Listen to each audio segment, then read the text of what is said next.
మీ ప్రభుత్వ హయాంలో phone tapping జరిగింది. ఆ ఫోన్ ట్యాపింగ్‌లో పర్సనల్ విషయాలను కూడా తీసుకొచ్చారని చెప్పి షర్మిల గారు కామెంట్స్ చేస్తున్నారు సార్. ఫోన్ ట్యాపింగ్ అనేది ఎవరు చేశారు స్వామి? మీ ప్రభుత్వ హయాంలో మా ప్రభుత్వ హయాంలో నేను ఫోన్ ట్యాపింగ్ చేసినానంటున్నా. మీ ప్రభుత్వ హయాంలో జరిగింది. మా ప్రభుత్వ హయాంలో నేను చేసినానన్నా. పక్క రాష్ట్రంలో జరిగింది సార్. దాన్ని ఇక్కడ కూడా ఇంటర్లింక్ కాదు చేశారు. కాదు నువ్వు చెప్పే దాంట్లో క్లారిటీ నాకు అర్థం కావడం సార్ నా నేను ట్యాపింగ్ చేసినాను అంటున్నావా లేకపోతే పక్క రాష్ట్రంలో వేరే వాళ్ళు ట్యాపింగ్ చేసినాను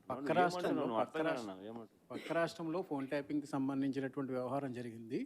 అందులో తనకు సంబంధించి తన వ్యక్తిగత అంశాలకు సంబంధించినటువంటి వివరాలను కూడా తీసుకున్నారు. ఎవరు చేసినారంట స్వామి? కేసీఆర్ ప్రభుత్వంలో, గత ప్రభుత్వంలో. కేసీఆర్ ప్రభుత్వం ఎవరిని ఫోన్ ట్యాప్ చేసింది? షర్మిల గారు. కేసీఆర్ ప్రభుత్వం షర్మిలమ్మను ఫోన్ ట్యాప్ చేసిందా? అంటే బహుశా షర్మిలమ్మ రాష్ట్రంలో అప్పట్లో క్రియాశీలకంగా పార్టీ పెట్టిన నేపథ్యంలో చేసినాడేమో, నాకేం తెలుసు. చేసినాడో లేదో నాకేం తెలుస్తుంది. అయినా దానికి నాకేం సంబంధం?